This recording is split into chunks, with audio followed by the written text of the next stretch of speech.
Welcome to the Maverick Podcast. I'm your host, Kathy Rose. Hello to all you Maverick personalities who tune in, the free spirits, the independent thinkers.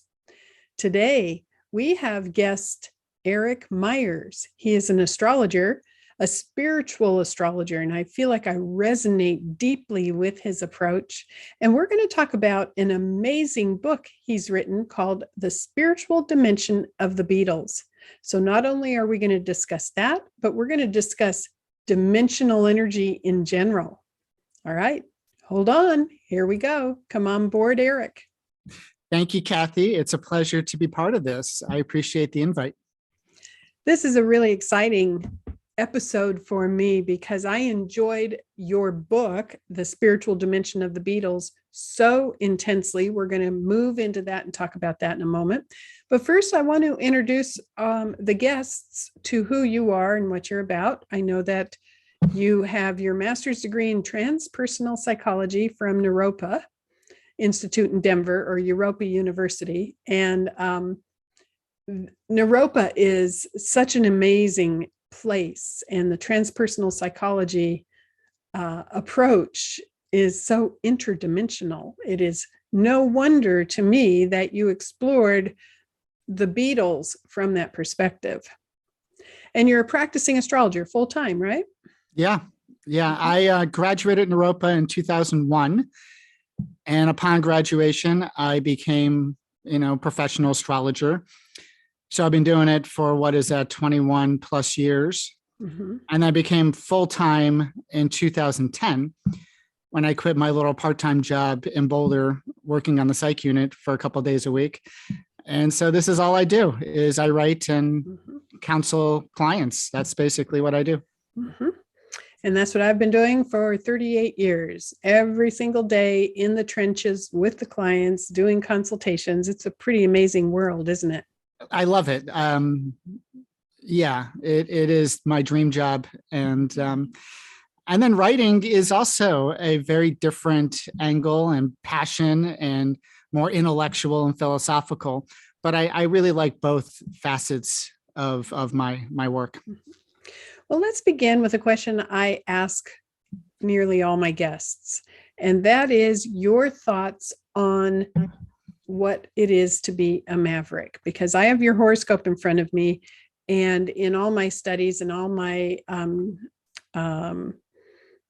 working with the maverick energy, there are certain patterns that I look for, and you have it. But I want to hear in your words what you feel about the maverick path or the maverick personality, or how you might relate to that.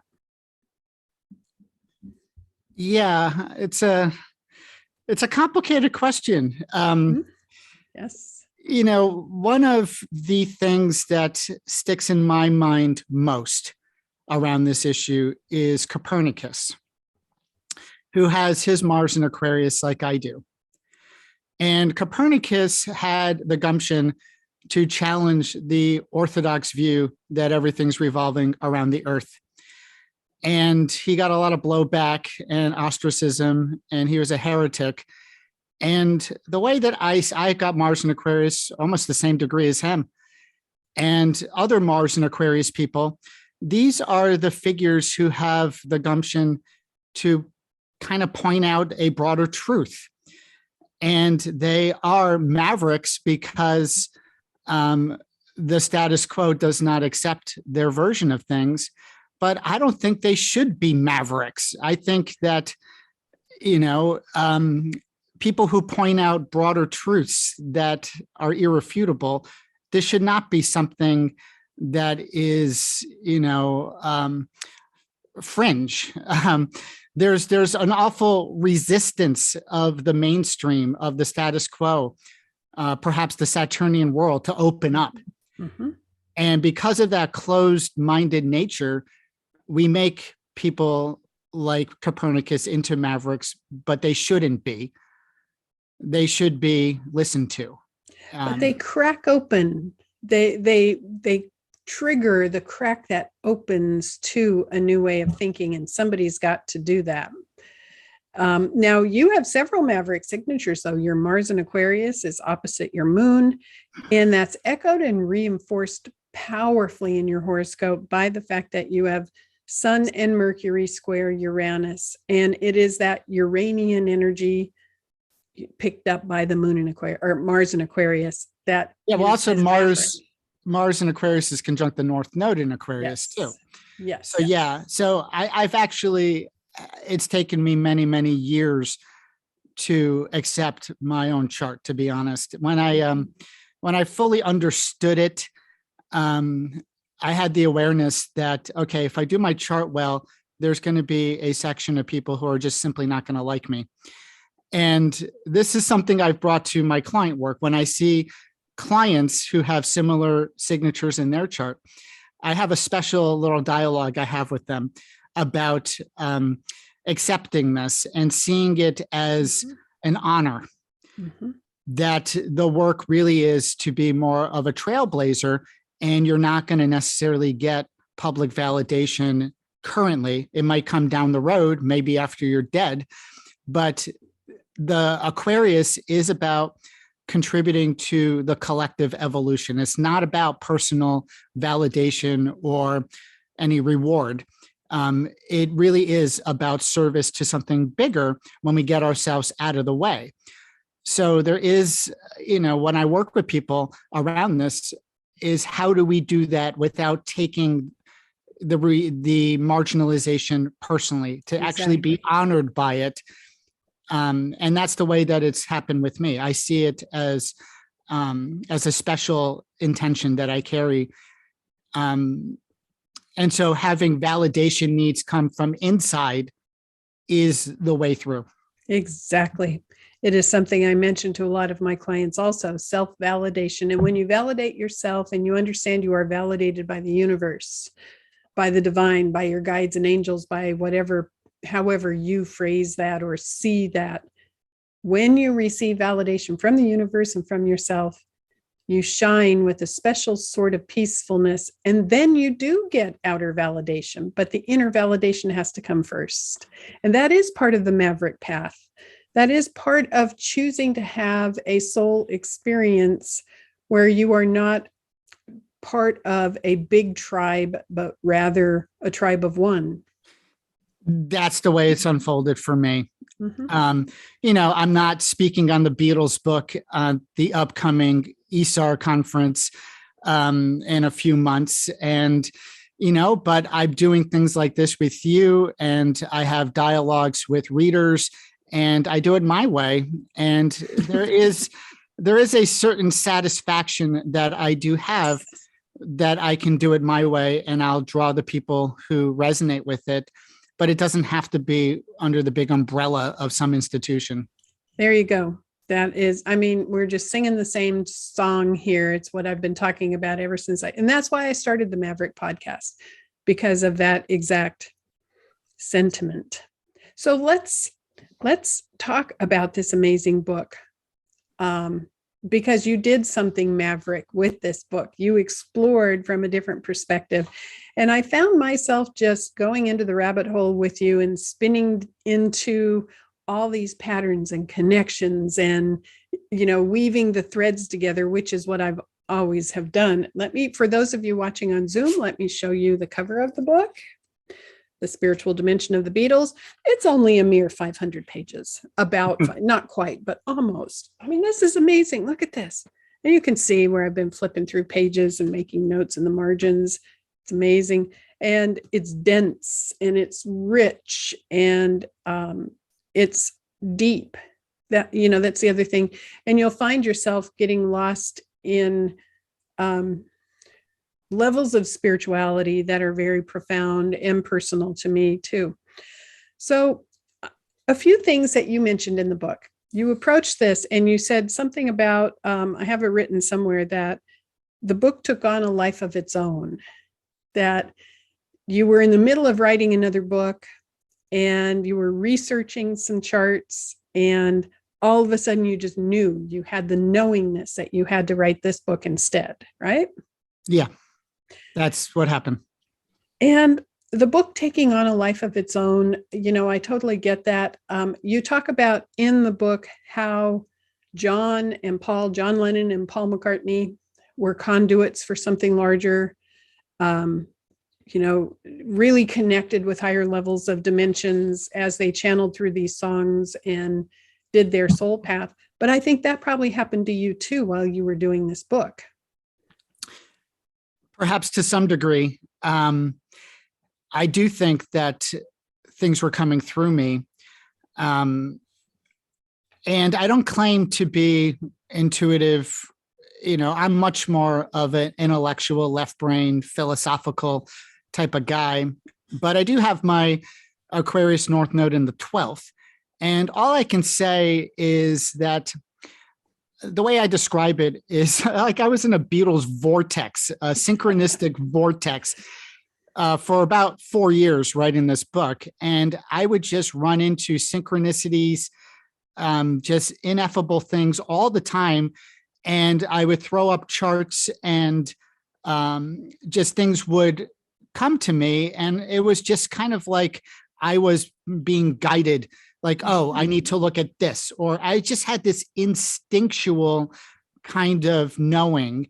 So it wasn't really fancy schmancy kind of being a psychic. I don't really operate that way. I don't identify that. I just felt like, oh, it just clicks in. I just feel like everything was in flow and I'm looking at this and it just seemed organic. And I would just have awarenesses. Oh, light bulbs would go off. Like, oh, that's a cool idea. Let me put that in. And I really felt like I was participating in a broader process. And it was so profound for me. And it lasted for so long that when I completed the book last year, I went into a period of grief. Yes. And I no longer had the magic when the book was completed and all of the mundane task of which I'm not very good at and I haven't really done to some degree. It's almost been like a drag after the book was completed because the magic wore off. Mm-hmm. And now my psyche's kind of moved on to other things. Yes. And yes, I'm not really a business type, but it was a magical process. Let me address something you said, which is you don't identify necessarily with the psychic senses or as a psychic or the intuitive side, but yet in some of my earlier podcasts, when I had a guest on named Pete Sanders, who is somebody I trained under, one of the psychic senses is just plain knowingness. One way we receive intuitive information, we call it prophecy, which people think that means you have to get the future information, but that's not what we mean. Prophecy as a psychic sense is when it just pops in and and you don't know why and there's nothing to back it up. Right. And prophecy is one of our soul senses. All 4 of the psychic senses, I think, are the higher senses of the soul. We all have them. Reading your book, I can tell just from reading it and talking to you that you're articulating on those higher senses. It's just that we tend to think that it's supposed to be crashing cymbals, scintillating lights, and the hallelujah chorus, and it's not. It's often just pops in, you're guided, you do it, and you go, wow, that's in sync. But there's no doubt. That was it. Mm-hmm. That was basically what you just said. That captures it completely. It just was in flow. Mm-hmm. And when I would put up a chart for things we said today, and I'm looking at it and I'm getting it. I'm like, oh my God, this song is actually pointing to the soul contract that Paul has with Mary. I just see it. I just know it. And the astrology is reflecting that. Yes, and the whole thing was building holy cow, their song catalog is really an illustration of a spiritual process unfolding. And it was just so mystical to discover that. So that's what we need to convey now to the people listening to this podcast, which is what Eric did is see the big picture and the trajectory and the sole purpose that the Beatles had as a group and the trajectory of development. He calls it the arc of awakening. He actually broke it up into 4 parts, that there was a phase for personality expression, another phase, personality reconciliation, a transcendence phase, and an individuation phase. And what he did in the most brilliant way was to break up the songs, the theme of the songs, and the albums with each one of those phases in the arc of awakening. It fits together like a puzzle. And it's one of those things as astrologers, because astrologers have brains that want to see patterns. We want to be able to click patterns together, and it is through pattern recognition that our brain functions at its highest level. Click, click, click, click, click, click, click. And that's what you did in this book. So there's also a podcast you did with another gentleman about this book, and I highly recommend it to people. You can find that. I found it on Apple Podcasts, called The Spiritual Dimension of the Beatles. And what is it, 5 episodes? Yeah, we did several in the fall last year. And then we were going to restart it this year, but it hasn't gotten off the ground again. And then I decided to move, which I'm going to do. And also I decided to teach again, which I haven't done in a few years. So it's up in the air if we're going to restart that or not. I don't know. But we had some fun doing some episodes in the fall last year. It's excellent. It's excellent. I highly recommend people check out that podcast and listen to it. Even if you're not an astrologer, you will get so much from it. And I wanted to talk about everything that was in that podcast, but it's too much. It's too much.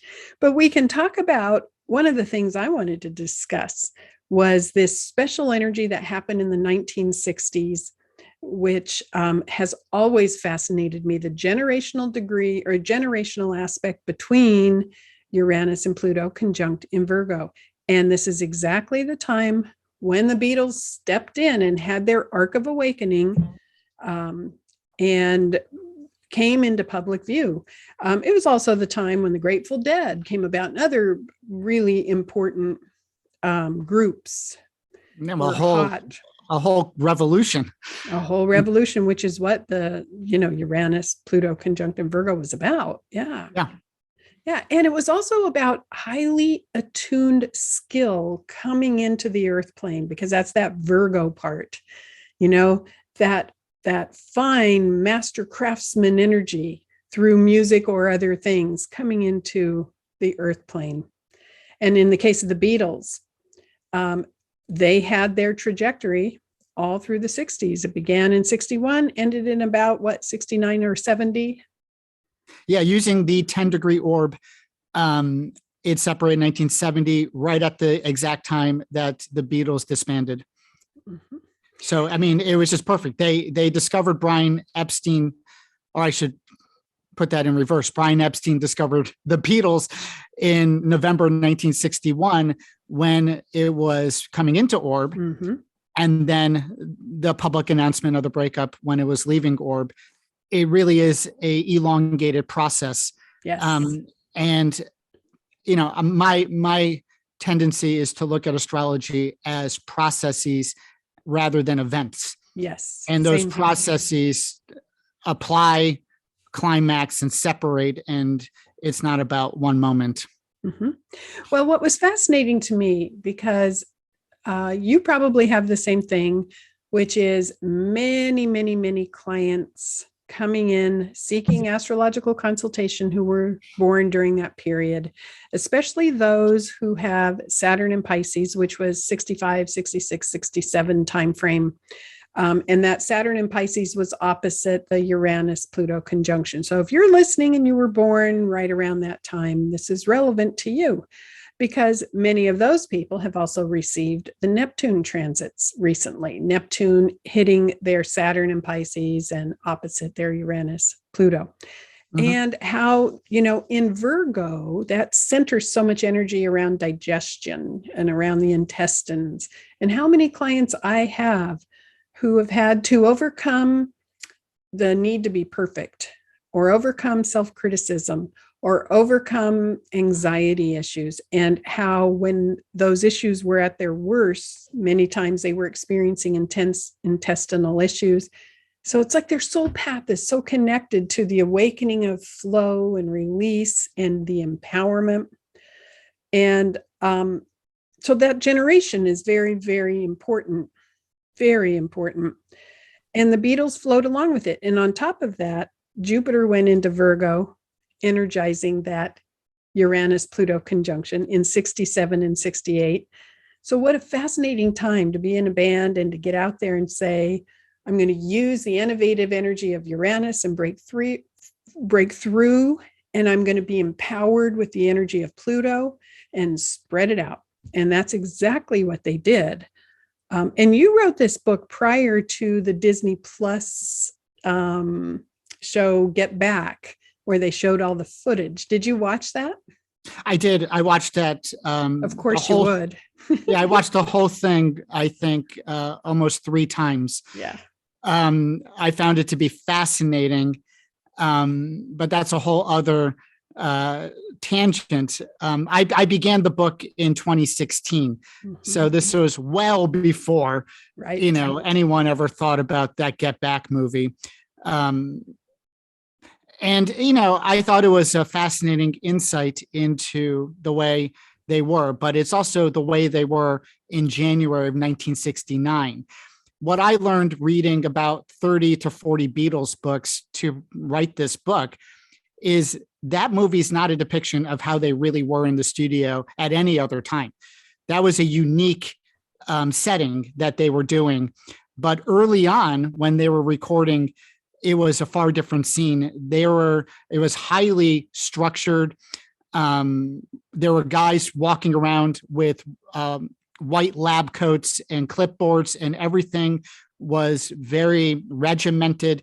And it wasn't that loose, carefree, kind of hanging out attitude. In fact, when they did their first album, they did the whole, thing in one day. So they weren't sitting around, lounging around, telling jokes. But in 1969, after what they went through, they were on top of the world and they were the most famous band, and they shifted. And what you see there is a very different version of the Beatles than a few years prior to that. Yeah, the individuation phase and yes, the exactly. completion phase. Mm-hmm. Well, I have a lot of music in my family. My husband plays piano by ear. He can literally, in fact, on our first date, he took me to his house and and I sat next to him on the piano bench, and he just turned off all the lights and serenaded me with a song he created in the moment. Of course, I fell in love instantly, and that was that, right? But he has that gift. So I've seen him go up to those other dimensions, and I've seen him pull this down and surrender to the flow and let it come out. And then my son, who never wanted to do any music, he's ultra Pisces with a moon in Gemini, and he never wanted to do any music or explore it in his childhood. But he gets to college, picks up the bass guitar, and realizes, I think I know how to play. Never having touched a guitar in his life, taught himself to play by ear, now is in 2 jam bands in New Orleans. And he's gifted. But I watched them, and I watched jam band artists when they jam, when they suspend reality, when they phase into those other dimensions and pull it through, which is what John and Paul did when they wrote. There's no doubt in my mind, because I've seen it. I'm familiar with it. It's what I do in astrology in a consultation. I jam. It's what you do. It's what you did in this book. You suspend the tight control we have over just the 3-dimensional view, and you relax out into all the dimensions and you let it come through. And we're all capable of that. But this is why I was so excited about your book, because people can be exposed to this through the lens of the Beatles. But I want to say everybody's capable of this in some form or another. Just like you jammed writing this, you suspended and relaxed and released and allowed that information in.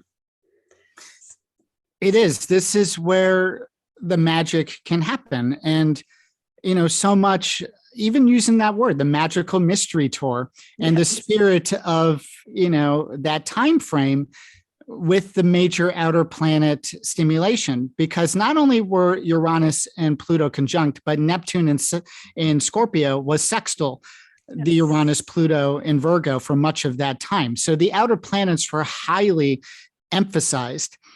And what I wrote, was trying to capture, the spiritual dimension of the Beatles, because almost everything out there on the Beatles is more just informational and biographical. There isn't really that much on things that are spiritual or things we might associate with the outer planets.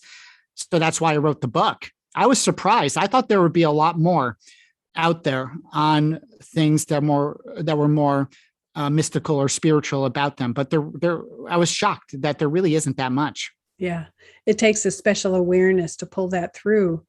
But the way you dissected song by song and album by album with that trajectory of awakening and watch the phases that they went through, again, for those of you who want that detailed information, get his book. It's available on Amazon. Buy the book and listen to or buy it from me, even better. Oh, yes. And what is your contact? Your email? Soul Vision Consulting is my website, and my email is eric@soulvisionconsulting.com. Okay, there you go. And yes, let's support this author and order it directly from him. You said something on that podcast, and I wrote it down because I thought it was a delicious statement. I just, and again, this is my synesthesia talking. I heard the sentence and I went, oh, that's delicious. Oh, that's so good. And you said that the Beatles were connecting with other dimensions and layers of consciousness, like nerve endings to a larger brain. And I went, yes, 100%, because that is what we do. Nerve endings to a larger brain. The brain is the infinite intelligence. Yeah. It is all the information available. It's like mycelium under the ground, the network of the consciousness that flows through mycelium and then connects with all the trees. Well, we have that also when we connect. And the process of their writing and coming up with this, and the reflection of the phase that they were in as a unified group, as a family, it was fabulous. It was just really fabulous. Not only the individual charts of the Beatles, but how they worked together as a unit. And you have a lot of connections to each one of the Beatles. I looked at your chart compared to them, and it's like, no wonder you're interested in them. Seriously. I mean, your Mercury conjuncts your Venus connects with Paul's Mercury, and on. I could list all the measurements, but it's there. There's a lot there, but I made it a major point to get myself out of the way. And there's nothing in the book that has anything to do with me. I wanted it to be, I wanted to just be a messenger, and not inject myself at all. So I mentioned that in the intro. Here's a couple sentences about me, but I'm going to get out of the way. And, that's my Aquarius North Node is exactly. I didn't want to have it about me. But the reason you became the conduit of these theories, of putting these threads together and weaving them into a beautiful tapestry, is because you have that connection. So those are your nerve endings to that brain of the Beatles. Yeah. It occurred to me when I began the project, when I started to look at all the astrology. I've been a Beatles fan my entire life since I was a little kid. I got into them when I was about 4 or 5 years old, but I never really researched them astrologically to this degree until I started this book project. And when I did get into that, I was like, oh, I can see why I'm drawn to them. Holy smokes. Particularly with Lennon, with my Uranus on his North Node, and just a lot of other contacts with him. I was like, oh my goodness. Yeah, I've always felt a very strong connection with him in particular. And so I don't play favorites, of course, in the book, and I'm completely neutral. But I've always felt a strong kinship with his more rebellious side. He's a Maverick too. He's got an Aquarius moon, and he's got Mars on the North Node like I do. Very much. And so he has always been a big, inspiration, and I've always loved his work. But the others too. One of the things I'll mention is I actually grew to really respect and love Paul McCartney through this project, and felt his soul work so deeply. And, I will say this, it's almost impossible for me to listen to the song Let It Be without crying after writing this book and understanding the depth of it. And I'm so moved by that one song that I only listen to it occasionally, because it is so moving and provocative emotionally for me, that I really get through this project what he was about and how central his mother really was, not only to him, but also to this phenomenon. And I actually view Mary McCartney as the spiritual orchestrator of this whole thing. And Julia Lennon's important too, but as I talk in the book, Mary is a more mature soul, and her relationship to Paul, I believe, is the spiritual centerpiece of the entire Beatles phenomena, is actually Mary and Paul at a soul level. And then John and Paul obviously have a relationship too, but that's on the ground. But kind of in the metaphysical dimensions, Mary and Paul is what everything revolves around. And here's where we need to remind people who may not remember or who may not know that Paul McCartney's mother died when he was 14, and John Lennon's mother died when he was 17, right? Am I correct on that? Yeah. And that was dramatic and devastating and profound, and played a part in their future development as artists. Played the central role. When I went into this project, I had no idea that the mothers would play this role. They're not discussed in the literature to any significant degree. And so I didn't anticipate that I would have any focus on the mothers when I began. And then that's what I said, the book created a life on its own. They became the centerpiece spiritually. And it was when I discovered the asteroid Euterpe, the Muse, which I never looked at before this project. But once I had the intuition to research that, and then I had to rewrite the book because that was late in the process. Yes. And I actually wrote most of the book without even including that. And then when I discovered that and I saw how central it was, I had to go back and integrate it with everything. This is why the book took 4.5 years to write, because so much happened in the creative process that it just went to one layer after another. And what you see there is just the final result, but it was an epic process.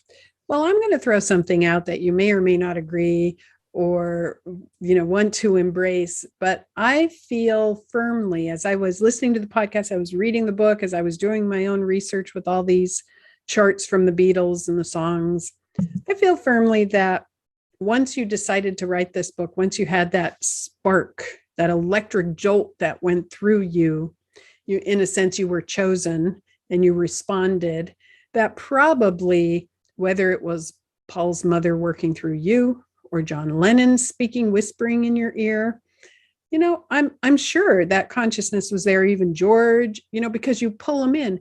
And my theory is that when you have positive, humble intention, when you are connected with grace and good intention, that these things happen. And what an incredible, which is probably why when you finished the book, you had a moment of grief, because some of that may have just floated away, that connection with that group energy. It did. And in my personal life last summer, when I finished the book, there was also a shift that occurred. And I went into a bit of a, not depression, but a readjustment to myself, letting this project go, and also a significant person that was part of it. And so it was, I would say, the high point creatively of my life was writing that book. And since it's been completed, there has been a real significant letting go of it. And I miss it, to be honest. It was such an electrifying time. Have you always as you listen to music, paid close attention to lyrics? Are lyrics really important to you when you listen to music in general? And are you somebody who really needs to understand what words are in the lyrics? Yeah, I've got Venus in Gemini. I've got Saturn in Gemini. I've got a big Mercury, and language and lyrics have always been a focus of mine. But I would say the vibe of the music, Yes. the Beatles have Venus in Gemini in their composite chart, which is conjunct mine. And I've always resonated with their vibe. And when I was a little kid, it's what turned me on to the Beatles was the vibe, not the lyrics. And I just felt that in my bones, so to speak, as a youngster. It just spoke to me. And then when I got more mature, then the lyrics became more important. In the book, the threads are largely based on what is mentioned lyrically. And I say in the book, we're looking at this as significant, whether or not these word choices were channeled or more intentional. We are going to be focused on language. It is a big theme of the book. And I was surprised to see how much language with their Venus, Jupiter in Gemini really is a huge theme in the Beatles. If you, for instance, watch the Yellow Submarine movie, there's an enormous focus in that on language and words, on concepts, on it was so striking to me to see that. They really did have a focus on that. And Paul himself, is a Gemini. Is a Gemini with Mercury in Gemini, and his use of words and language is very striking. So that is a big theme of this book. Yeah. And one of the themes of some of the songs have to do with mother. Some have to do with awakening. I mean, when you go into the themes of the songs and you break them into all the parts, it's brilliant. It's just absolutely brilliant. I grew up listening to the Beatles and I loved them. Of course, I loved them. Of course, I had a crush on Paul, like girls my age did. And I always knew if I ever went to a concert, I would not be one of those screaming, fainting girls. That was not my protocol. But yeah, I thought he was a cutie pie and, like everybody else, right? But when I got older, my son, who is in the jam bands now, my son who is a Pisces, his name is Connell, he got into Fish when he was in high school. Fish with a Phish, for those of you that don't know. Fish never made it on the big level like the Beatles. They are huge. They're very successful, but they're not mainstream. They're Mavericks. And what's fascinating to me, because I've studied their charts like crazy, and we don't have birth times for all of them, but they were all born with the Uranus-Pluto conjunction. So they were born when the Beatles were hitting it high. They were born in the 60s. And they manifest this in jam bands. So what Fish does, and you've been to a Fish concert or two, right? I think you said I was a big Fish fan in the late 80s, even in the 90s, because my cousin went to University of Vermont and he told me about Fish in the 80s when most people didn't know it. And he sent me a tape of them. So I will say I was one of the first Fish fans because of my cousin. And then they hit it big in the 90s. And I saw numerous Fish concerts, primarily in the 1990s. Well, I didn't start really getting into Fish until the 2000s. Of course, my son was getting into Fish in the 2000s also while he was in high school. But when you go to a Fish concert and you experience a real jam band, it is the most magical thing because you blend with the music. The band is blending with the audience is blending with the band, and you ebb and flow and peak all at the same time. And the band creates music based on the energy the audience is projecting, and the audience projects energy based on what the band is creating. It's symbiotic relationship. what you witness with a jam band like that, and in particular with fish, is again connecting to the cosmic brain, pulling it through, flowing it out in that magical moment. And fish, all 4 band members having Uranus Pluto conjunct, needed to do that, needed to do the Uranus in the moment, stillness, being here now, empowered by Pluto. But we can all do that in our various talents, in our various ways, whether it's music, whether it's art, whether it's communicating. We all jam. We just need to suspend and be present. And sometimes we need to observe this in order to tap our inner maverick that says, yeah, I can go to this new territory, right? Yeah. As I discussed in the book, the Beatles contributions that were in the mid 60s that I speak about being much more connected into other dimensions or levels. It's not better or worse than the earlier or the later works. It's just different. Abbey Road is a great album at the end of their run, but it's not connected in. It's not as spiritually significant. But Revolver, at the peak of the arc, everything on Revolver is kind of channeled, everything saturated with spiritual meaning. It has the most representation in the threads. And then you have the song Tomorrow Never Knows, which is kind of the cacophony of chaos and anything goes. And we were talking about jamming is just being open to, beyond the structure of Saturn, is that we're going to bring in all types of sound or ideas or even mayhem. And Fish and other jam bands and those who were born in the mid 60s carry that Revolver, Tomorrow Never Knows type of spirit, which is very different than the early Beatles, Twist and Shout, I Want to Hold Your Hand, or the late Beatles as seen on Abbey Road, which is great music, but it's different than what is at the mid of their career and the transcendence phase, as I call it, is that you can even include Rubber Soul to some degree, but Revolver, Magical Mystery Tour, and Sgt. Pepper, those albums have a very different quality at the peak of the arc. Because wisdom started to come in. Yeah, the maturation was profound. One of the things that I mentioned in the book that I still can't get over is how much consciousness accelerated. Is that if you look at 1964, the album A Hard Day's Night comes out in 1964. Great album, nothing wrong with it, but it is unbelievably immature with the lyrics. If you read the lyrics of Hard Day's Night, it could be the scribblings of a 13-year-old. And then less than 2 years from that, on Revolver, you have lyric writing that is so inspired, emotionally and spiritually mature.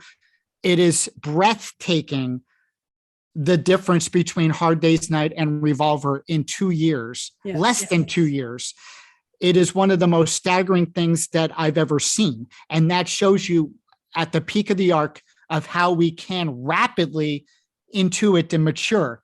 They are an example of the quantum leap. There's a good Uranus word of spiritual insight that's available with these outer planet frequencies. Yes, I'm a big believer in really looking at these generational power points and what it triggers, not only in the collective, but for people born with them and part of their soul path. Yeah. And anybody can tap into this, whether you can learn to tap into it because you observe somebody who is doing it. We need these role models. And that's the role of the Maverick, is to model a new energy that somebody else can go, oh my gosh, I haven't seen that before. Maybe I can try that too. And when you're the Maverick, you're at the front of the line, and that's who usually takes the arrows too, because you're leading the pack. You're taking the reins, you're doing something different. I never did relate to rule-based astrology, and especially not cookbook astrology. This means that, right? Which is so prevalent on social media. But yeah, but the point is, the Maverick personality needs to think for themselves. They need to question. They need to decide if they're going to follow a rule because the rule makes sense to them, not because that's what you're supposed to do. That's how you get approval. You think for yourself and you make your own decisions.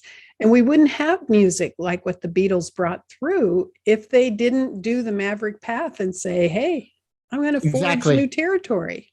Exactly. Or Fish or any of these other great bands. Right. And they really did that remarkably. And the transcendence phase, like I mentioned, is such a incredible illustration of that. It's staggering what they really did with innovation, because it really shaped so much of music that came after. There's other bands too that were innovating in the mid 60s, but I will say that I think the Beatles were the pioneers of it, and they probably had the most influence with what came after. I mean, Pink Floyd came after the Beatles. The Grateful Dead's experimental work really was after the Beatles broke it open, and many others too. And so, the other thing I want to mention when you're talking about Maverick seeing things differently, one other note for me, not only do I've got Uranus square Mercury, but I've got an out of bounds Mercury too. And so I have kind of integrated the idea that most people are not going to be on the same wavelength as me. And I've given up the desire that people are going to get it. Right. You're a seed planter. You're a seed planter. So to be honest, I kind of wrote this book more for future generations than I wrote it for the current one. Because my view is that we're going to enter the so-called Aquarian age, and astrology is going to be everywhere, and it's going to be integrated into culture and society over these next couple thousand years of the Aquarian age. And there's going to be astrological books on everything eventually. And so my book will be the one on the Beatles from the Aquarian viewpoint. It's done, and it will be there for future generations. I'm sure there's more. And I thank you so much for coming on. And I would love to have you as a guest another time, because I think we have more to talk about. I think so too. So thank you so much, Kathy. I've really appreciated our talk and getting to know you. And I do have one of your pieces of art on my wall, and I've really appreciated what you bring and many levels to the field. And thank you for being you. Thank you. Bye for now. Bye-bye.